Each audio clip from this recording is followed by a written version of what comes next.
ಬಿಜೆಪಿಯವರು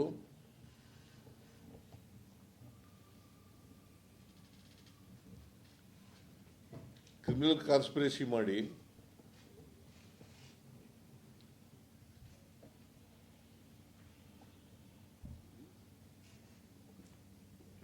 ಮತ ಕಳವನ್ನು ಮಾಡಿದ್ದಾರೆ.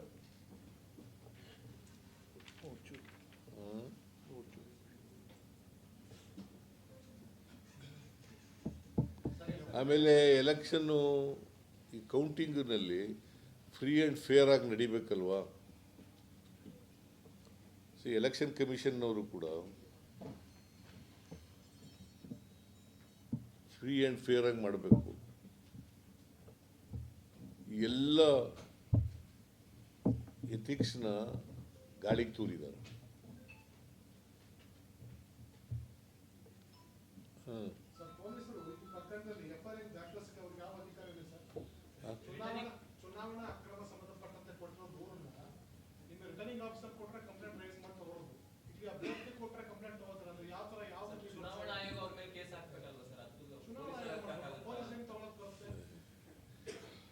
ಈಗ ಕ್ರಿಮಿನಲ್ ಕಾನ್ಸ್ಪಿರಸಿ ನಡೆದಿರೋದು ನಮ್ಮ ಪ್ರಕಾರ ನಿಜ,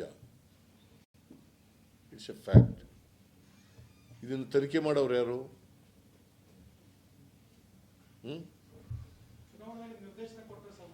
ಯಾರು ಮಾಡ್ಬೋದು. ಕಾನೂನಿನಲ್ಲಿ ಎಲ್ಲೂ ಕೂಡ ಪೀಪಲ್ಸ್ ರೆಪ್ರೆಸೆಂಟೇಷನ್ ಆ್ಯಕ್ಟ್ನಲ್ಲಿ ಎಲ್ಲೂ ಕೂಡ ಪೊಲೀಸ್ನವರು ತನಿಖೆ ಮಾಡಬಾರ್ದು ಅಂತ ಇದೆಯಾ?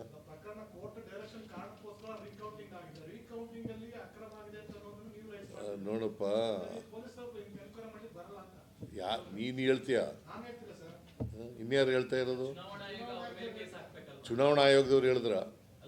ನಿನ್ನ ಜೊತೆ ಹೇಳಿದ್ರ ಚುನಾವಣಾ ಆಯೋಗದವರು? ಮತ್ತೆ ನಿನಗೆ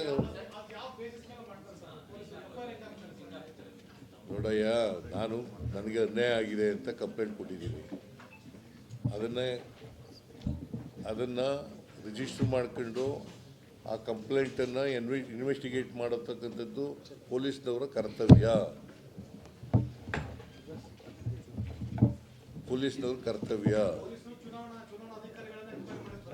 ಮಾಡಬಾರ್ದು. ಯಾಕೆ ಮಾಡಬಾರ್ದು? ಯಾರು ತಪ್ಪು ಮಾಡಿದ್ರು ತಪ್ಪು ಮಾಡಿದವ್ರಿಗೆ ಇರೋದೇ ಸಿವಿಲ್ ಕ್ರಿಮಿನಲ್ ಪ್ರೊಸೀಜರ್ ಕೋಡ್ ಇರೋದೇ ಹಂಗೆ ಅಲ್ಲ ಇರೋದು. ಆ ಥರ ಏನಲ್ಲ.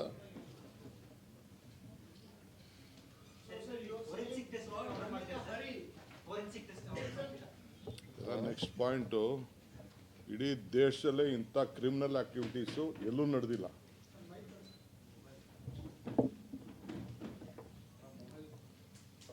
ಈ ಥರದ್ದು ಕ್ರಿಮಿನಲ್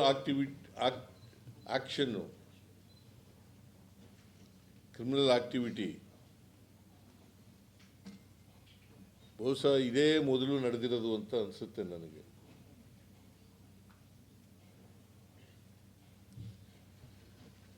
ಆದ್ದರಿಂದ ಇನ್ವೆಸ್ಟಿಗೇಷನ್ ಮಾಡಬೇಕು.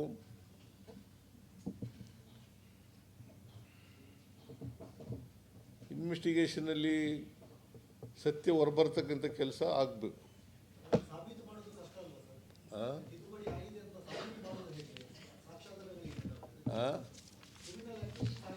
ನೋಡಪ್ಪ, CM ಸಾಹೇಬ್ರು ಏನು ಬ್ರೀಫ್ ಮಾಡಿದಾರೋ ಗೊತ್ತಿಲ್ಲ. Very simple. ನಾವೆಲ್ಲ 20-20 ಎಲೆಕ್ಷನ್ ಮಾಡಿರೋರು, ಸ್ವಂತ ನಿಂತಿರೋರು. ಯಾವುದೇ ಒಂದು ವೋಟ್ ಹಾಕ್ಬೇಕಾರೆ ಹಿಂಗೆ ತೋರಿಸ್ತಾರೆ, ರೇವಣ್ಣಗೆ ಓಟ್ ಬಿದ್ದಿದೆ, ಸಿದ್ದರಾಮಯ್ಯನ ಓಟ್ ಬಿದ್ದಿದೆ, ಶಿವಕುಮಾರ್ ಓಟ್ ಇದೆ ಅಂತ ಎಲ್ಲರಿಗೂ ತೋರಿಸ್ತಾರೆ. ಹೌದು, ಕರೆಕ್ಟಾಗಿ ಓಟ್ ಬಿದ್ದಿದೆ ಅಂದ ತಕ್ಷಣ ಹಿಂಗೆ ಇಡ್ತಾರೆ.